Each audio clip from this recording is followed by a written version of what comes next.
Ooh. What's up, everybody? We're a little late. It's Stu's fault. Sorry, that I'm going to blame Chrome.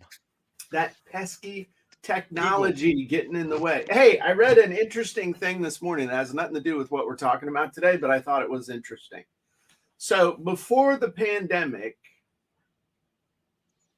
and it's funny because we're not using that service right now, but before the pandemic, Zoom stock was at $70 a pop.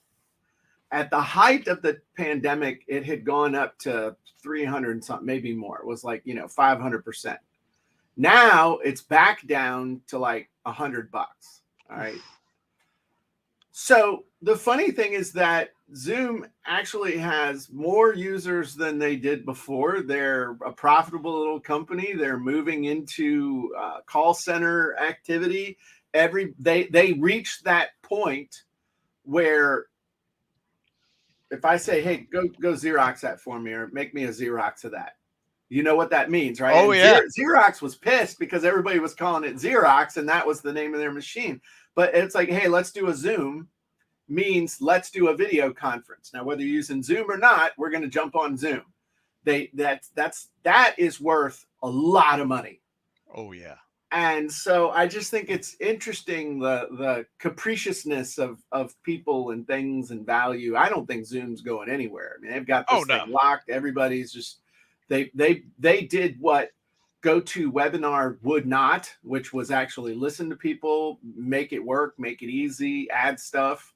Yep. Um, This is I definitely the easy button. They created the easy button for us to do this. right podcasting, and we're not even on. We're on StreamYard, but it feels like Zoom.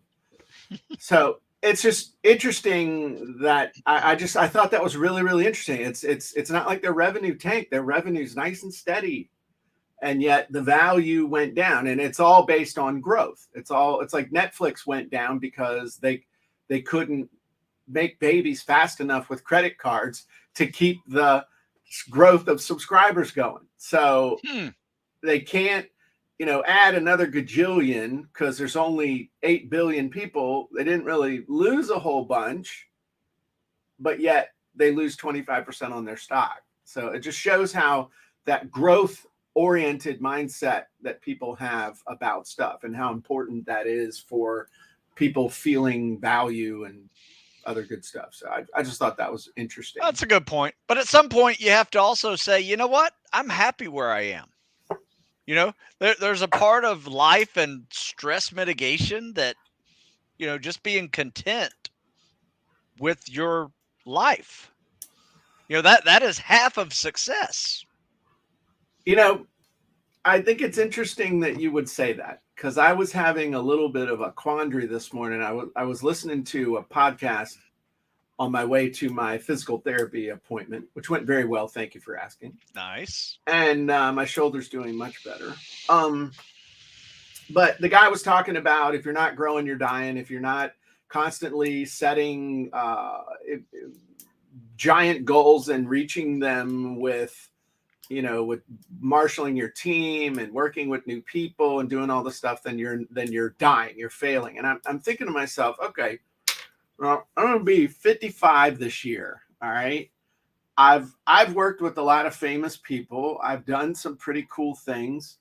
Am I setting enough goals? And I'm like, dude, Susan's like, what the hell is Jim getting ready to do right now? I do not need him biting off a whole bunch more shit. What do you mean? And I'm like thinking to myself, I don't want to do anymore. I'm doing enough. I need to do what I'm doing better. So Yes. the goal doesn't necessarily. Susan, stop nodding your head like that. But sometimes the goal is to get better, not to have more. It's like to be more better, to be better more. Better is your more. And to be efficient. Yes. If you can be efficient with your time and start finding ways to save time doing things that make you the same amount, or maybe if you're lucky or worked it out right, you can make a little more with even less time. That's the ideal thing. Okay, Mr. Wizard, let me ask you this, oh Zen of all things happy and suburban daddom. Yes. how do you keep yourself from adding more crap when you clear your plate off by being more efficient? Because you get rid of 2 hours of crap and it's like, oh, I got 2 more hours that I can add more crap to my life. That's what do I do in that situation? You have to do make an appointment with yourself. Okay. Use that time to make yourself better at something, right? Like relaxing, exercising, That's always your go-to. reading, Yeah. whatever. It doesn't have to be everything. Gardening, Yeah, gardening. It doesn't fishing. have to be stressful. In fact, I'd recommend it not being more stressful. Yeah. Because some of the reasons why we do these things to be more efficient is to do it easier, not Right. to make it harder on ourselves. So anyway, I see where you're coming from, but at the same time, I also like to have a balance. Otherwise, you're gonna burn out and things just fall apart. That is true. I was waiting for you to say my job's not to solve your problem. My Oh job's yeah, not to motivate you. That's the Stu Smith fallback. Like, look, my job's not to motivate you. I'm just here to show you what's going to help you get a result for something if you really want it. And I don't know if you really want it or not. That's up to you with a gut check, friend. I'm sure you've had that talk with more than one young person. I had it this morning. Oh, really?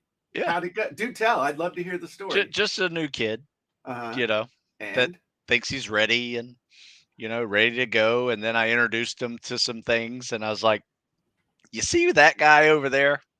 He leaves for the same training as you think you're ready for in 2 months." Right? He's been here for over a year. You've been here for 3 days. Right? Who's ready? Look at him. Are you anywhere near that guy's abilities right now? And he's just getting lapped and crushed. I said, but don't give up hope. Just don't be in a rush. Right. Don't be impatient. And it was like.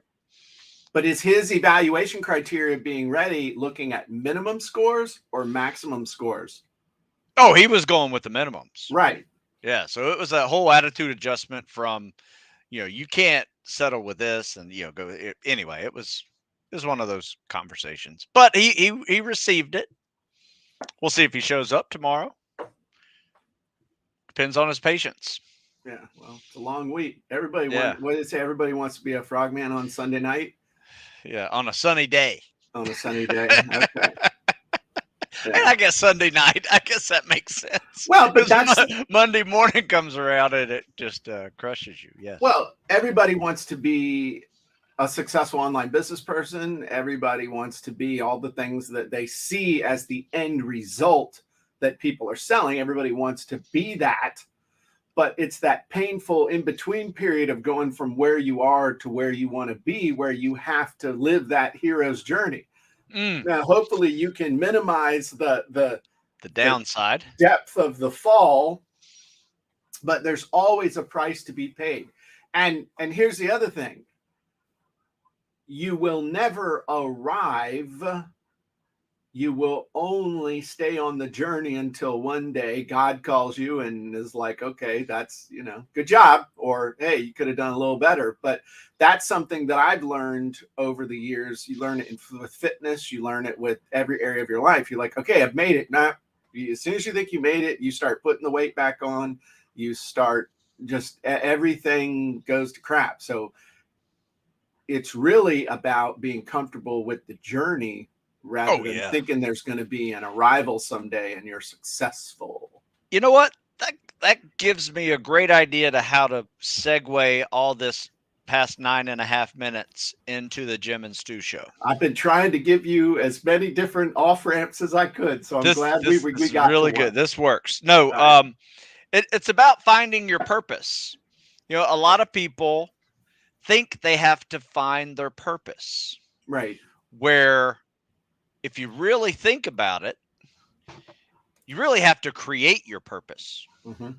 Has nothing to do with finding it. You got to create it. Yeah. Like, put it this way. In 1996, when I got the idea to work out and write about it for a living and focus on military, law enforcement, and firefighter fitness. Guess what, Jim? It didn't. Nobody was doing it. Yeah, it's true. Yeah, it's true. I found a niche, I created a niche, and now it's evolved into tactical fitness. It's been a really cool journey. Instead of being a gender bender, you are a genre creator. There you go. I like it. But what you're talking about is your why. You gotta create your why. I don't can I take a little bit of an exception with you gotta create it versus you gotta discover it? Or Sure. you gotta be able to recognize your why. And I think that might be a better form. Yes. And so because the stuff that I'm doing now, and Robert, you're making some great comments. He said, don't let your minimums become your maximums. Love it. That. Got some other, our purpose never stops changing, adapting as conditions change, as we change, and as others' needs change too. That's excellent. Make sure you click that StreamYard.com/Facebook link so that we know who's making comments, because I love to recognize people by name. So, tell you a quick story. I'm in a accountability group with a friend of mine. He's really getting this whole 10-minute accountability group thing nailed. My buddy Bart Miller, just brilliant what he's doing. Cool. We really got this down to a science, because you're like, oh yeah, every day meet for 10 minutes and we all say what we're going to do, big win, what we did. Dude, the organization of getting 10 people to show up in that small of a period on time, day after day, week after week is epic. So one of the things that we have to do when we're in there is we have to state our why. So this is my why. This is my big why. And it's I'm changing it, I'm tweaking it, like changing one word here and there, but this is my current why. My why is to help people of value who struggle with sales and marketing to profitably impact and build relationships with the people they're called to serve using my software, training, and coaching. That is my why. That's my big why.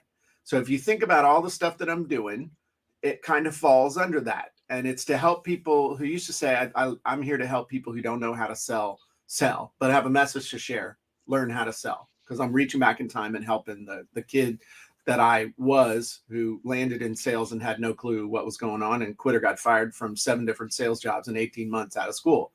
So I agree. You got to know your why.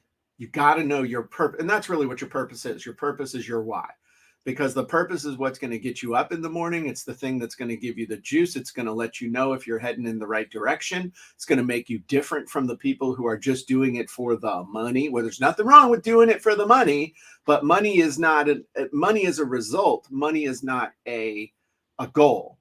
Money is the result of the goal of providing and creating value, massive value for people, and they are climbing all over themselves to give you money as you fulfill your purpose. Yep. Thoughts?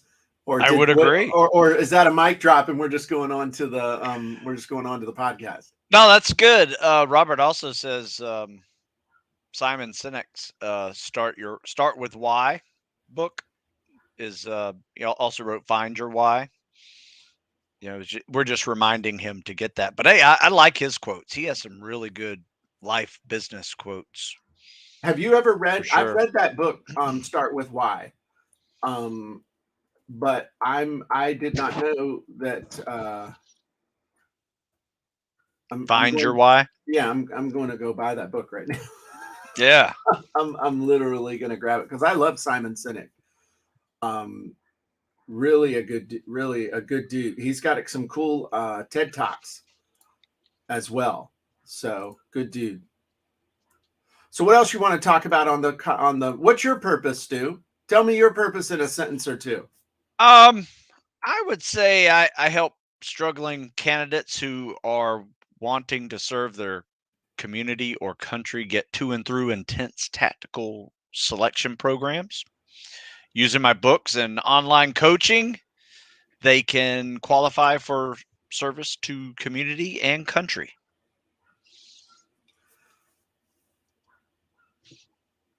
Okay. Yeah. Can I give you a corollary or an ancillary statement? Go ahead. And then add something about, and then to help them after to maintain an active, basically what you do for me and all the old dudes that you are in your coaching program and stuff, that you help us all to stay fit and to be an asset to their family and community even after service. Yes, I like that. That's a good point. So you could probably also have a couple different purposes. Yeah. Depending on the audience that you're talking to. But you know what? Here's an even better segue into the podcast. Okay. To help you maintain or become an asset to your tribe. Ooh, I like that. That's pretty right? good. Because what are we talking about for the podcast? 159 today. Feeling fine at 159. Stu, as the keeper of the podcast topics, let us know. Give us a transition. Well, you and I were talking last week about purpose, list, or tribe.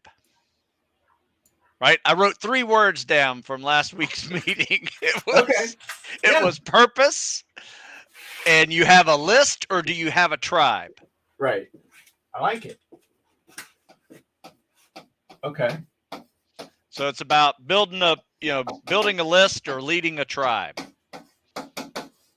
Okay. Relationships. Okay. And before we go into it, are we starting the podcast? I don't know. I was just getting ready. You get ready. And then bring us in. I was just getting my visual aids up. I'm all about being a professional with preparation paramount. Yes, absolutely. In every presentation. Took so much time preparing for this. Dude, I spent a lifetime getting ready to bullshit my way through anything we do. Good point. Good point. Touche. Oh, here we go. What's up?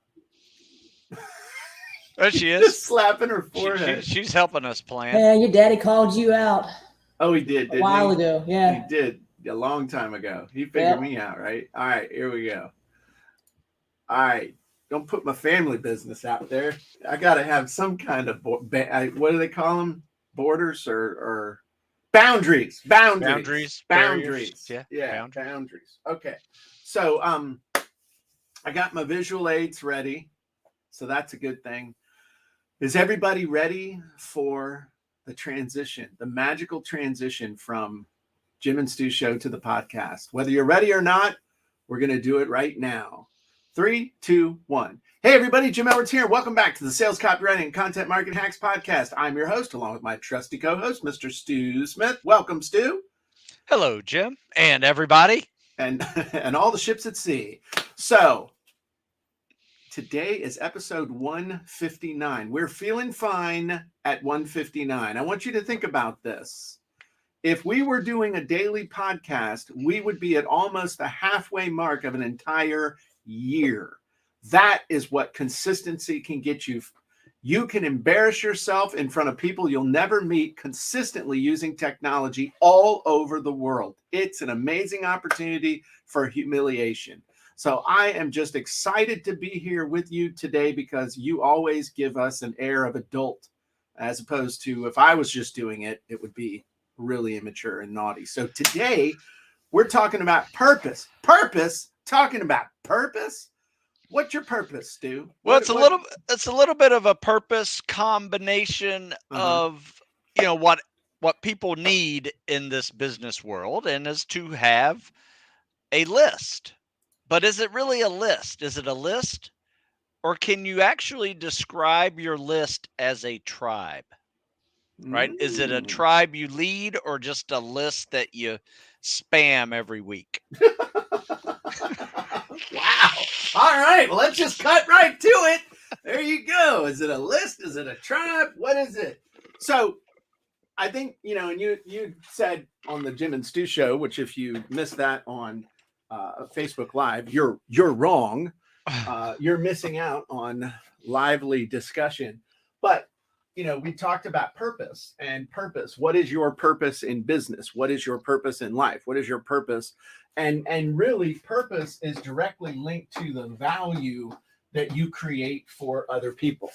And when you talk about, where does money come from and making money, and I did a whole series called True Life Success Lessons. We spent an entire year delving into various topics of success. And when I talked about money, money's actually real easy. People pay you money in exchange for value.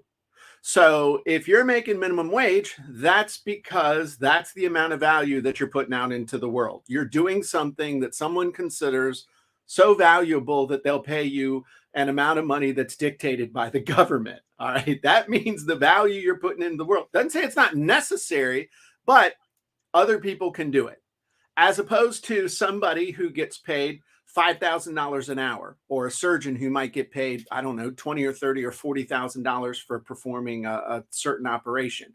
Why? Because the perceived value is much higher, but it's all linked to that person's purpose. Is your purpose to pretty much just do something to make money and you do stuff to make yourself happy in other ways? Or is your purpose to become a doctor who can do brain surgery, or to become someone who impacts thousands of youth around the world, or whatever your purpose is? Your purpose is directly tied to the value that you create. And the way to measure value, there's other ways besides just money. But ultimately, this is a show about business. And so we're going to measure it in money, time, freedom, that kind of stuff. So if you think about most people on any kind of online business, offline business, anybody who has any kind of digital marketing component to their business, the people that we talk to about copywriting, about content marketing, ultimately they will come to the startling realization of, hey, those people that have lists are making money. And those people that don't have lists are either spending a crap ton of money on Facebook ads, or they don't have any money. So maybe I better go get me one of them email lists.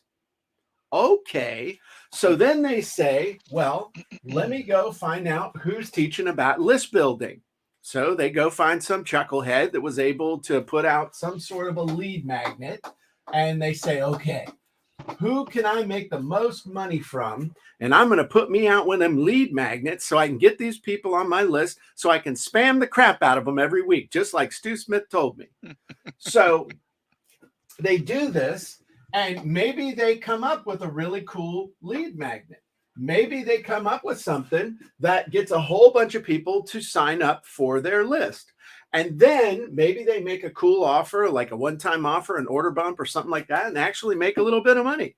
In fact, they send the red-headed monkey that owns Facebook all their money, but they're able, for every dollar they spend, they're able to make back $1.05, and they think that they're awesome. And then within 2 weeks, they're coming out with a course on how to do list building.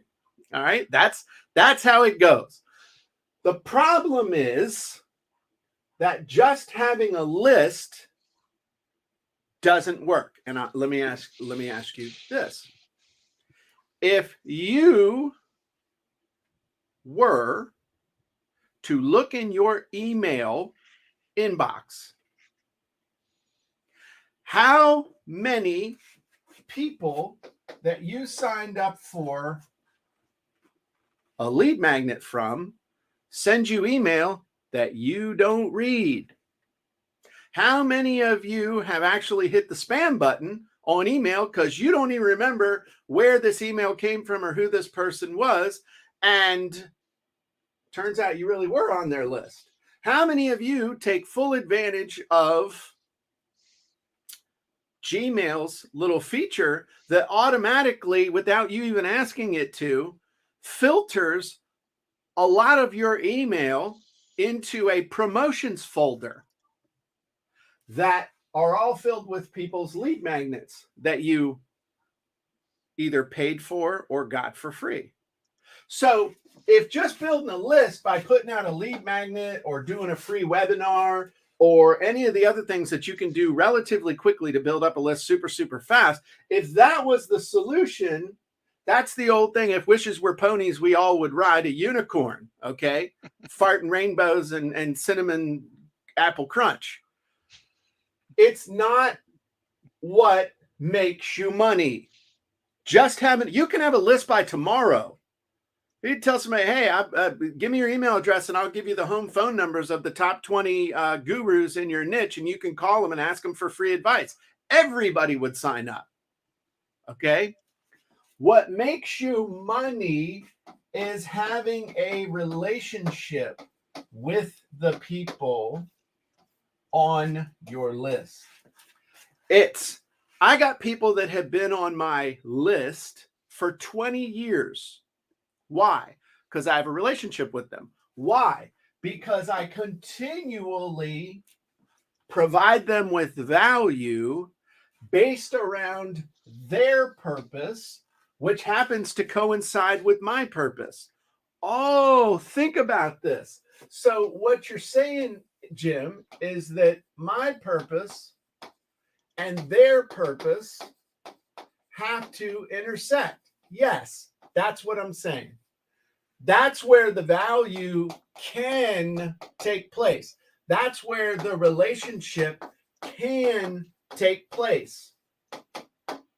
That's where it can, not where it will, but where it can take place. Why? What does that mean? Well, it can take place if you decide that you are going to lead these people and lead the tribe, create a tribe.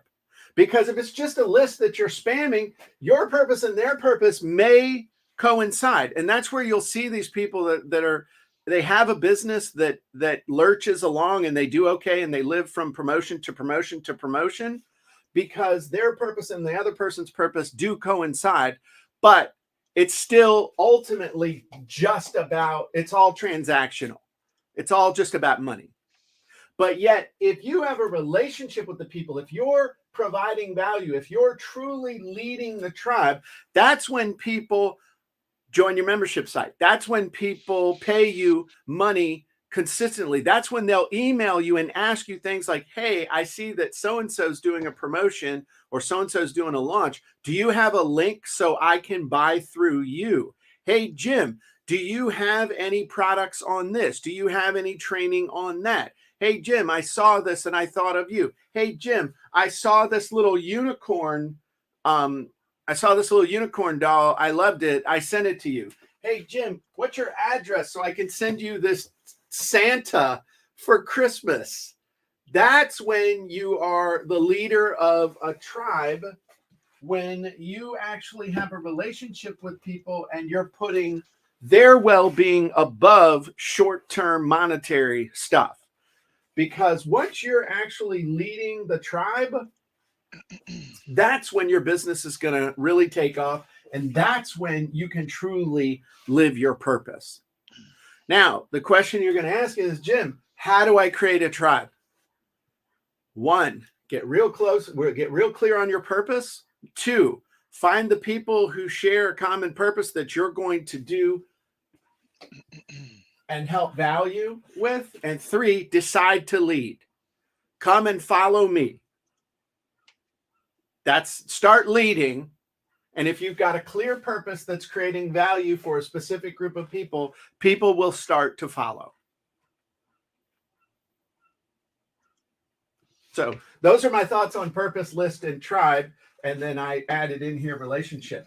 Stu, let's talk about how you do this and have done this for 20 years in your business. Well, I'm going to show you the back end of what a tribe looks like. Okay. And it's right behind me. Okay. Right? These are gifts from people who have gone through, trained with me and gone through and hit their accomplishments. Okay. This is whether it's a 5 or 6 guys in the same SEAL class that pitch in and buy me these paddles. It's every one of these coins are gifts from people, different agencies. And even some of the drawings, like this drawing here, a guy had his cousin draw, really can't really see it because of the light, but it's really cool Heroes of Tomorrow map. You know, this one right here is a guy that, you know, works with the FBI. I mean, that's what you get when you have a tribe. You get really cool stuff to just people say thanks. And, because you have offered them such value and really personalized caring, right? You actually care about their success, and Right. your success is just as much, or their success is just as much as your success. It makes you happy. It gives you, if you get an email in the mail, or email that says, thank you for this, and this, I made it, right, because of your help, Right. and if that doesn't make your day, Then right, you're a jerk. right, it's got to make your day and just make you feel like, wow, I had a little part of this guy's journey, and he is just saying thanks, and it gives me purpose. Like, I'm not having to find a purpose, I'm not having to create a purpose, which you do, but it gives me like validation that I have found my purpose. Right. And you're making a difference. And that's ultimately, the tribe. That's the tribe, is you can make a difference in their lives. So I'm going to share something with you real quick. I got this from a guy named Bill Cannon. I've been meaning to thank him. I've been meaning to call him. Stuff's life. Okay. But Bill says, I'm just going to read you the first paragraph, and I'm going to show you what he sent me, because this is like really cool and I'm excited to use it. All right. Jim, this is Bill Cannon. I've been following you and purchasing products from you for somewhere around 8 to 10 years. You are my go-to guy because you really care about your customers, and your experience is really an inspiration to all of us. He goes on to tell me some other cool stuff. I'm going to give him a shout out. Bill's website is Texas Barbecue Rub, Texas BBQ Rub. He heard me talking about pulled pork and other stuff. So he sent me bags of his rub for meat, and it's getting into grilling season, and he sent me one for me, he sent me one for Nancy, and he sent one for Susan as well. So I've got him here next time I see you. But what a great guy. So, I mean, head over to texasbbqrub.com and buy all of Bill's stuff, because this is the kind of thing that, and he says, PPS, share with Nancy and Susan, great folks. Can't wait for your book about the Avatar. So, I mean, I got at least one person waiting to buy the book, which is awesome. So thank you, Bill. I need to reach out to him, and I just wanted to say thank you. But, that's a tribe. That's actually leading people. That's making a difference. And that's not having a list. Because I know guys, they're good guys. I know people, they're mostly guys. Mostly guys. No, what I mean, who do this. The funny thing is that, like, okay, let's really piss some people off. Most women are more empathetic than men. They are better at building relationships and caring about people than men, as a general rule. Hey, they did a book on it called Men Are From Mars, Women Are From Venus. Okay. It don't matter whether you agree with me or not. Statistically speaking, I would agree. If I piss you off by making that statement about men and women, you probably should get off my list, because you're not in my tribe. If that one triggers you, what I just said, go away. But the guys that are like total profit mode, okay, we're just going to break it down. They're the chuckleheads that you see showing up at these events that will post, that will show up in either a rented Lambo or actually their own Lambo, and pay the guys extra to leave them parked out front at the event, so that everybody will see them dragging their fat ass into the thing and think that they're cool. That's so bad. And that's the kind of person that looks at their list as a list, instead of you. The funny thing is that the people who are really building big tribes and building great following and making a huge difference in the world are crushing the people who just look at it like a list.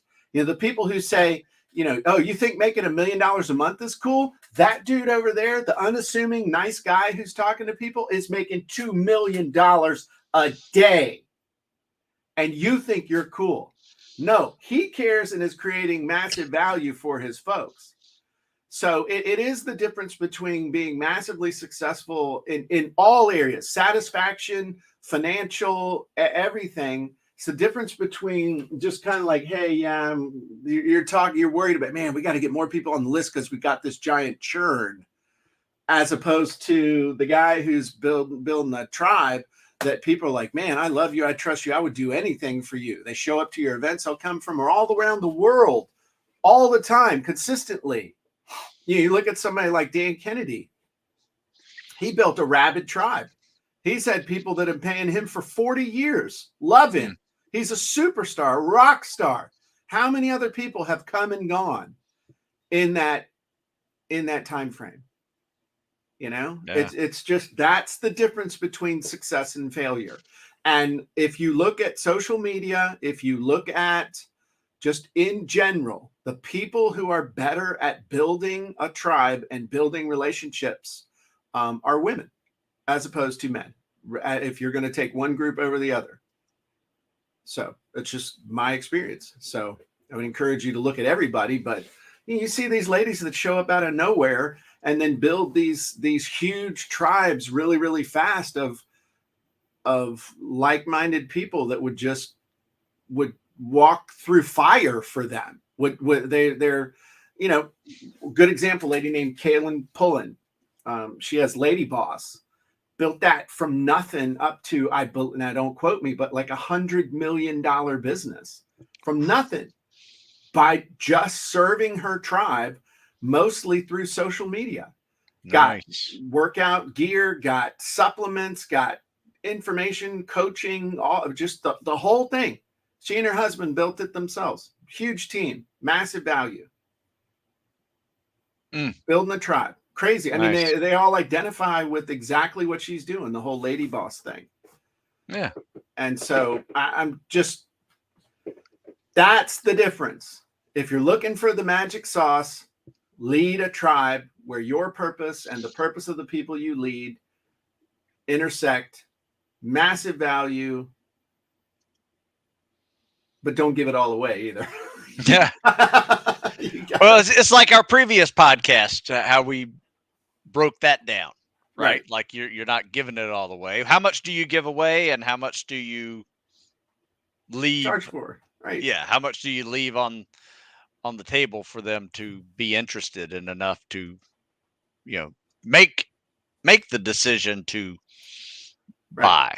Absolutely. And a lot of that comes down to is your purpose aligned with also the result. And now, okay, I'm going back to the board because this is one other thing. No. This is good. No. This is important. And this is, I'm going to change to a different color, but it also has to intersect with the result that they want. Your purpose, their purpose, and the result that they want all have to intersect as well. And this is where I think value is.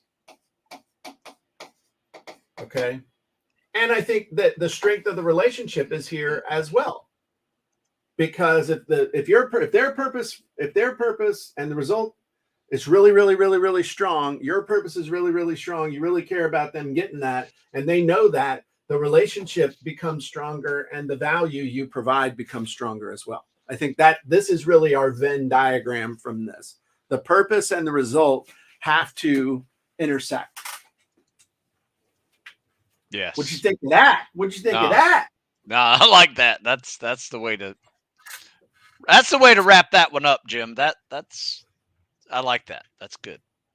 Okay. Because there's a lot to juggle in that one. But I think you simplified it in a way that everybody says, aha. Big takeaway is, what's your purpose? What is your purpose, and how can you leverage that purpose into building a tribe that will sustain you and your ability to keep serving those around you? So I think that's the big takeaway from today. So if you want to know how to create amazing sales copy, if you're one of like 3 people left on planet Earth who do not have a copy of Copywriting Secrets, over 85,000 copies sold to real people all over the world, one at a time, took the time to grab a copy of this book. You can go to copywritingsecrets.com and grab a copy. I'll give it to you free. Just pay small shipping and handling. You know, Stu, we have over 1,000 reviews of this on I saw Amazon. that. That's Almost amazing. 1,100 reviews on Amazon, and we were a #1 bestseller last week. I don't even know why. Somebody like mentioned the book somewhere. We sold a bunch of copies, and it was a #1 bestseller again. So it hit the bestseller thing. So that was kind of cool. That was fun. No, that was a big deal. And we just so happened to be going on to the podcast, and you were like, "Oh, look at that." That worked out pretty well. There you go. So if people want to align their purpose with your purpose of helping people to get in and stay in better shape, where can they go, Stu? Well, Jim, you can go to StuSmithFitness.com and join my tribe. In fact, you may even be a person who emails me and says, "Hey, Stu, what happened to your monthly newsletter? Why didn't I get it?" I'm like, "Oh, sorry, I'm running a day late." Right? That's when you know you have a tribe.